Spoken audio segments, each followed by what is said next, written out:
Good afternoon and welcome to Thursday's edition of Coffee Talks. We are thrilled to have with us this afternoon Nick Kieffer from the Goshen Chamber, and a topic on so many people's minds right now in this just fluid environment is how are we re-entering the workforce? What does COVID what does our work look like after COVID? And Nick has been following a lot of the information that's coming in from the state and around the government, around guidelines and lack of guidelines and all of that kind of information. And so we asked Nick to see if he was available to chat with us today, and looking forward to hearing his words of wisdom and any information that you can share with us, Nick. So thank you for being with us, and I'll turn this over to you. I'm going to stop sharing our screen.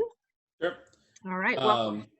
Again, thanks for having me. This is going to be, I want this to be as conversational and back and forth as we can go, because as much as we all have questions, especially as nonprofits and what that looks like for our business and business models and for our clientele that we serve, businesses are still struggling with the same thing. There's not, nobody has a crystal ball of saying, here's exactly the perfect playbook. And how to bring people back into the workplace.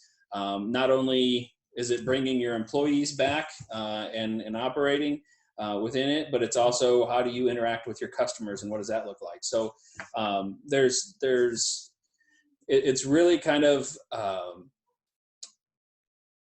think in a sense they've really tried to make it to where you have to take a deep look into your own organization and really figure out what's the best route for your products, for your services, for who your clientele are, that makes the most sense, keeps as much of the safety procedures in place as you can. Just quickly starting off, in the chat box, I put some different links for some stuff, and I'll show you what those items are. But it's just some of the things the CDC and OSHA has put out as far as, struggling already. Here we go.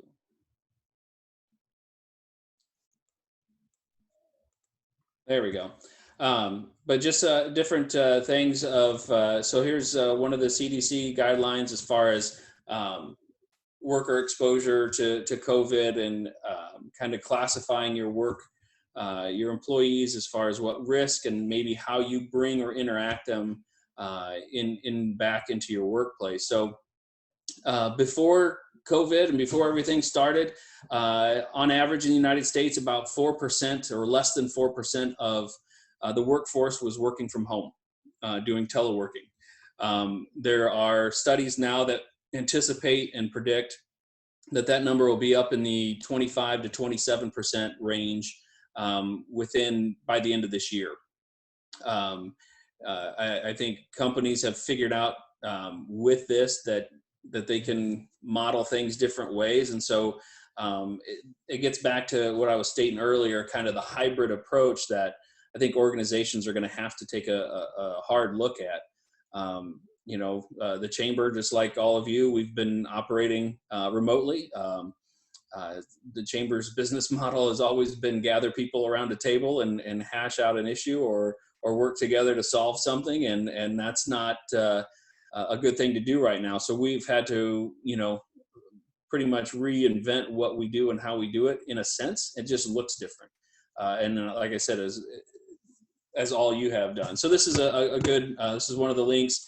Another one is some practices, safety practices that you might consider or think about within your workplace for your employees.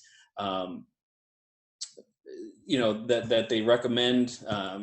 It's kind of all over the board. I was talking with Ashley and Jody before we got started, and companies are having to figure this out. And so you have, there's places where they're doing temperature screenings before you walk in the door. There's companies that are doing temperature screenings before you get out of your car.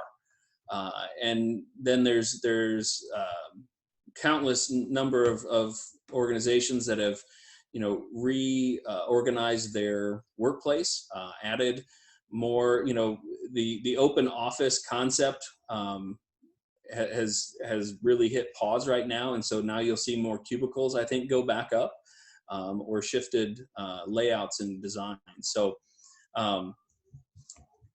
there, we were talking as well before we got started of needing resources, and especially in the nonprofit world, of needing masks and sewers and just those type of protective gears. The state in the last couple days has really organized and put together, I think, some good helpful tools. So there's a link to the Small Business Development Center, which is housed out of IU South Bend, but this is the statewide network, to where there is a secondary marketplace for PPE for companies and organizations less than 150 employees. And so it's not meant as the direct source for PPE, but it's meant to be a sourcing agent from companies in Indiana that are doing hand sanitizer and face shields and masks and gowns, whatever you might need for your organization. So that just launched, I think it was Monday, officially the website launched. So they're still encouraging people to source it in normal source patterns and supply chains, but this is an area where if it needs to be supplemented, this is an area you can look as well. But as I think overall, and this is where we kind of are at now, is just the phases of where everything is coming back in. Hopefully you've seen this one, or I think the state put out one with little states that are half full in different ways, but just what that looks like if everything stays in what they are defining as in kind of a healthy pattern. So you'll see next, the big kind of everyone's really waiting for next week on the 11th or 12th, when restaurants really can start getting back into some sort of a there's been catastrophic unemployment, and business has been disrupted tremendously. But when you have the service industry, the restaurant industry, and the hospitality industry, I think are three of the most highly affected ones, where you have hotels in our county that are at a 97 to 98% unoccupied rate, to where normally this time of year we're hovering in the high 80s to low 90 occupied rate. Restaurants are kind of all over the place. So that's going to be a big it's kind of a big day. I think it's a milestone in a sense, where people are just anxious to see what that looks like. That they'll have to come back at half the capacity. Bars still won't be able to open up. So it's just this kind of slow process. And overall, and kind of the biggest part of this, and this, some of the messaging I think you'll start seeing come out from different areas. I'm part of it, is while this is all, these are all good points to hit, if we're still not cautious, if we're still not taking the right steps, we'll take 3-4 steps backwards. And so you'll see messaging hopefully next week that just comes out that says, while things are moving along and we may be graduating to the next stage, you still have to be vigilant. You still have to be protective and understand the guidelines and the CDC rules. Some other challenges that are out there that we are trying to get some good, helpful information for is just signage. Is kind of the number one thing. They encourage companies and organizations to have proper signage, not only for your customers or your clients, but also your employees. So there's a lot of folks working to get some of that where it's readily available. Some of the stuff you can find online and literally just hit copies of. And it can be as simple as just putting pieces of tape down on the floor and say, no pass here. So that's kind of where things are at. It changes literally on a daily basis, as far as what it looks like coming back to work. Some of the early conversations as far as how that is going, some of the early signals in the RV industry is actually kind of positive. In the states that have actually opened up their campgrounds and some of their spaces, their RV sales have gone up to where it's encouraging. And so I think there's some folks, and I'd be one to kind of get into that mode of, if it's safe and makes sense, get our campgrounds and places open. Because I think you could see, and I think some of the industry folks would tell you that if you can't get on a plane and go somewhere and go to a beach, you can get in an RV and see places in the country. And I think that bodes well for our county. So that's just some early things, Jody. I don't know where we want to take this conversation, but I'm open for kind of hear some things of what you all are having some issues with, or what questions you have, and see if I can be of any resource. Yeah, I think that's a great starting place, Nick. And I would encourage anybody that has questions, feel free to unmute yourself, raise your hand. We'll call on you. We don't necessarily have to use the chat feature. We have a small enough group today that we should be able to just have good casual conversation today. One of the things that's been on many of your minds, at least what has been expressed to us, the foundation, is how do we get our workplaces ready? I think that the one graphic that you shared with the green and red kind of pie charts, it's sort of a guideline. Many people have been waiting for the governor or somebody, whether it's the commissioners, somebody to say, this is what it looks like to go back to work. These are the guidelines that you have to follow. And we're not really seeing that. No, and I don't think we'll see a definite playbook right now. There might be one down in the future saying, here are some precautionary things to do, but they're really trying to emphasize the social distancing, the cleanliness, and kind of the mask portion of things to really drive that. Early on, some of the organizations or companies that didn't shut down, right? That not everybody was shut down through these last 8 weeks, and they were making adjustments to their plants and procedures on the fly, and really had to be creative. And the kind of the fear of what was out there was, okay, we're going to make all these changes, we're going to invest all these dollars to do this, and then the government or the local government or the state government's going to come out with guidelines that'll make us redo it all. And so there's just been that kind of back and forth conversation. But right now, I don't have anything on my radar that says the federal government or the state government or even local is going to put a playbook that says, here's how you do it, or here's what your office needs to look like. It's more of, how do you think you need to safely operate to not only keep your staff safe, but also keep your clients and customers safe?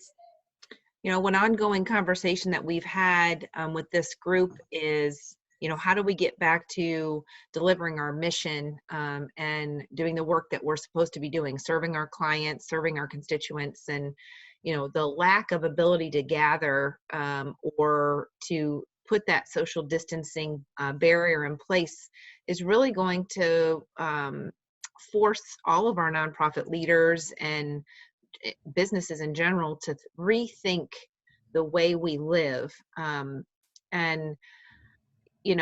From fundraising to mission delivery to the way we grocery shop or entertain ourselves. I mean, my goodness, I was on a podcast, listened to a podcast this morning about Major League Baseball. I cannot wait for sports to return. I think that's the one thing I miss the most besides hugs from people. But Independence Day this year certainly is going to have a significant difference in many of our eyes. Any suggestions that you might offer? I mean, I've heard that restaurants may not be able to do buffet lines, and that servers are going to have to start wearing masks if you go to a restaurant. Yeah, those, and again, those guidelines. I get information from the Indiana State Restaurant Association and some of the national stuff, and those are again rapidly changing. I think you'll see masks and buffet lines. I don't see that being anything. I've heard rumors and stories. I haven't seen anything to fully get the confirmation, but Vegas ripped out all the buffet lines and all the casinos, is what I've been told and read on a couple things. So it will look different, and there's no doubt about it. As far as reaching your mission and your constituents, yeah, that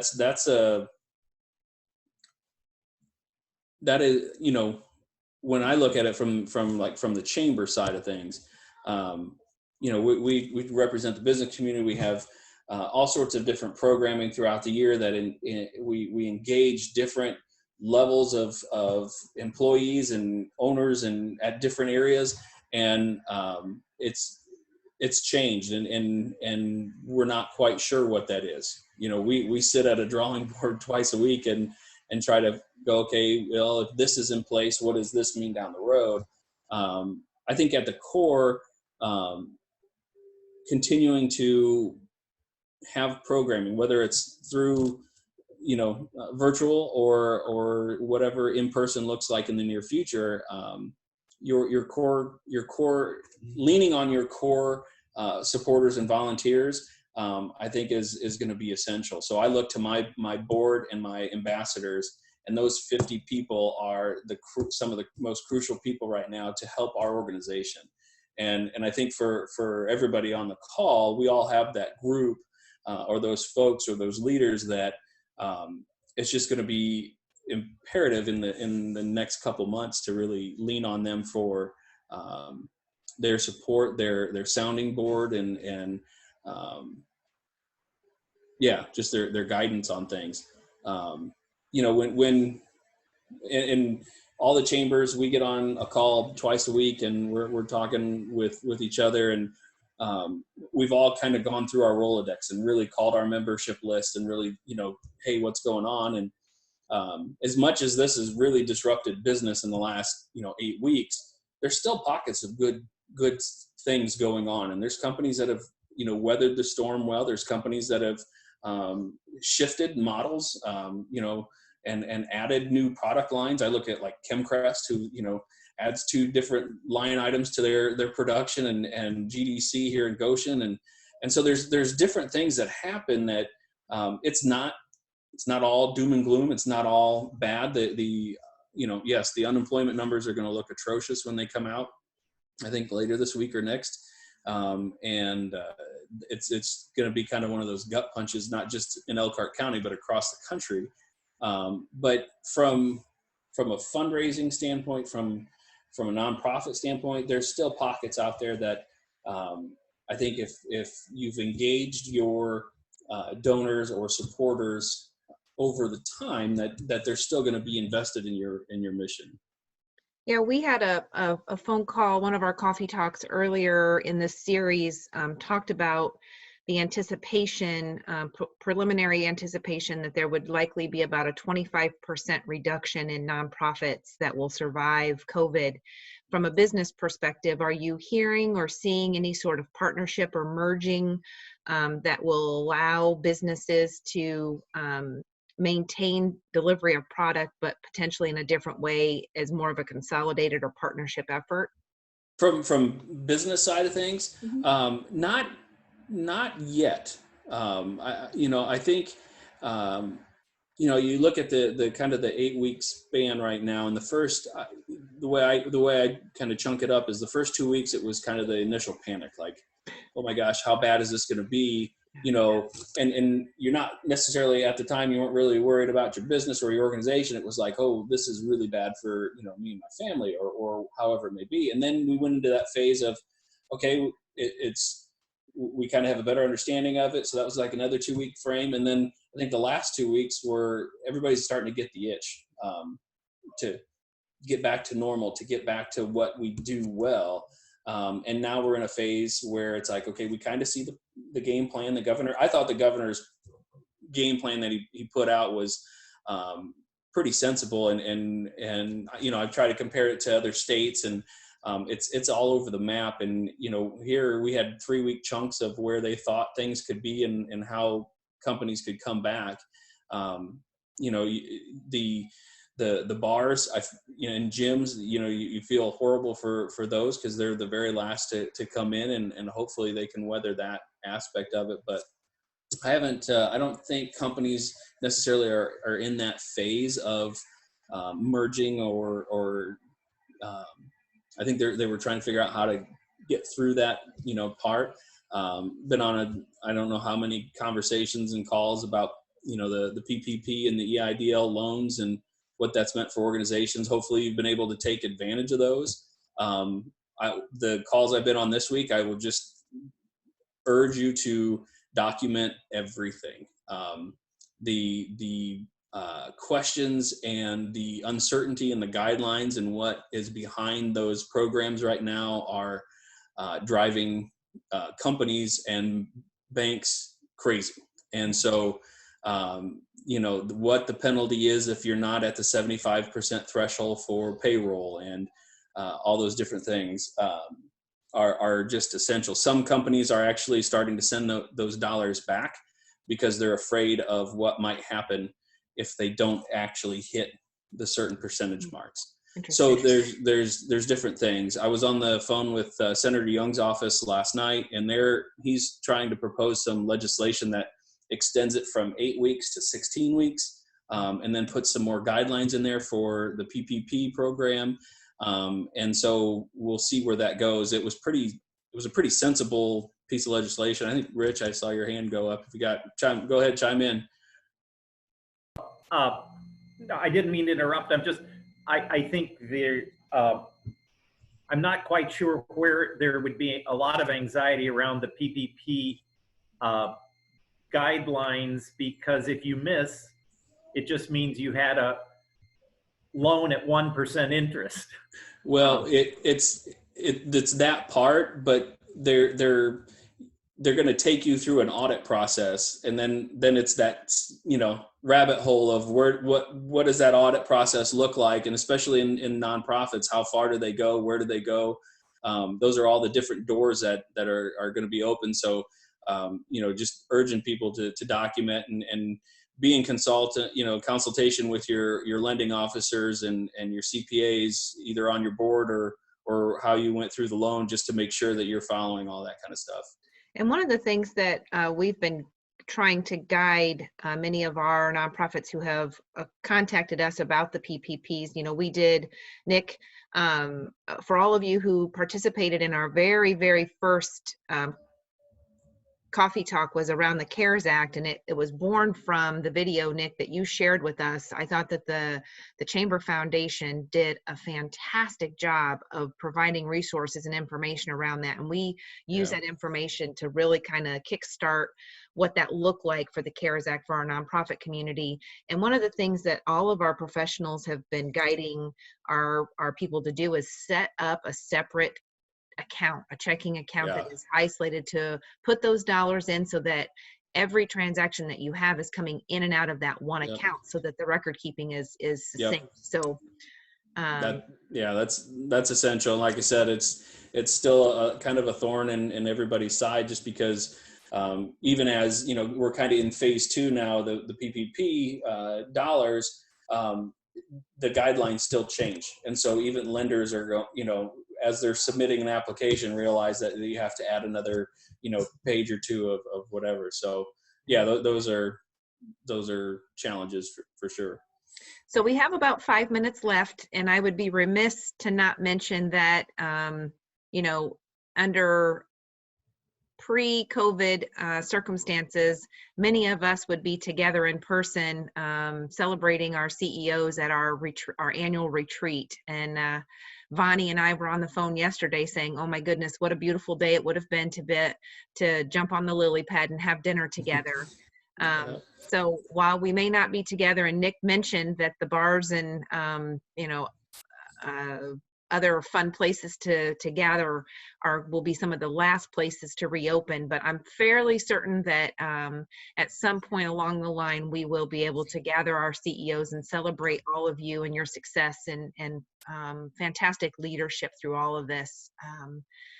We will weather this storm and get through this because of all of you. I'm certain of that. And whether it is those of you who are serving our children, to those who are serving our four-legged children, to those that are experiencing physical needs, mental needs, all the way across the board. We have so many of you representing different aspects of our population on this call this afternoon. And if you have questions, your community foundation wants to be here to be a resource and help you guide your organizations through this storm. We are thrilled to have the partnerships with our local chambers. Nick, thank you for this conversation today. No, thank you.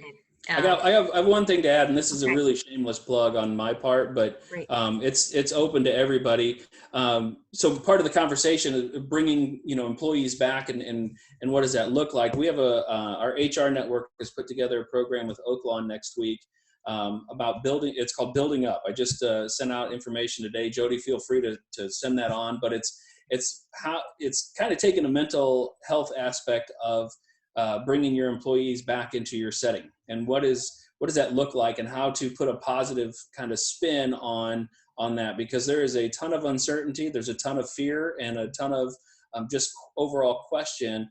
And so they're gonna take a kind of a little dive into there and kind of talk some things through of what you can do to create that workplace culture as we get restarted in what we do. And I'm a firm believer, and I think through this, that when this is at some point will settle down, and the whether it's a vaccine or the dust settles on this, people just want to be with each other again, and we'll get back to some sort of a normal. But I think it's the new normal, and we look forward to that for sure. So Nick, on that, I'll be happy to share that. Can you kind of give me a little bit of guidance if any of our nonprofit partners are not members of the chamber? It's open to anybody to register online. So we don't get hacked on Zoom. You'll register, and then the day before the event, I'll send you the link in an email. So yeah, they're able to register online through the link. I have been waiting to be Zoom bombed through all of these coffee talks, and we have not yet been Zoom bombed. We're thankful. Yeah, actually, I usually get Zoom bombed by my kids and during one of them. So. Oh, we've had plenty of cats and dogs and children entering into the screens, but thankfully nobody else has cared enough about entering in and doing anything vulgar or bad. So we're grateful for that.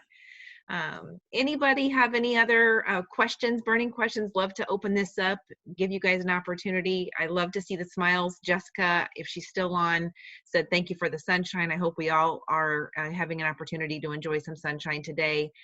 I mentioned to Eric, I think yesterday in an email, that man, the sunshine is beautiful. I just hope that it warms things up, and I long for the day that I can stroll through the well-filled garden and just be one outside and not be worried about COVID. So yeah. Soon. Good. Yeah. Good. Yeah, Rich. Unmute. Trying there. I really appreciate these opportunities. Nick, we've been members of the chamber since we opened, and it's been very valuable for the clubhouse.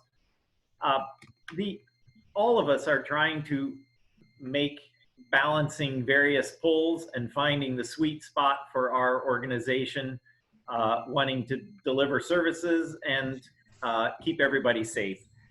And I think it's very useful to have chances for consultation with other people who are trying to make those decisions.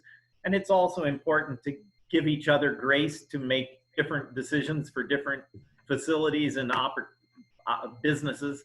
And I think I've seen a lot of that. So I'm very glad to continue consulting. And I appreciate, one of the things I appreciate in the governor's plan is that it's pretty vague and flexible. Yeah. You know, the mayor of Goshen has said, well, we'll sort of stick with more restrictive for city businesses for the next month. I appreciate his caution there.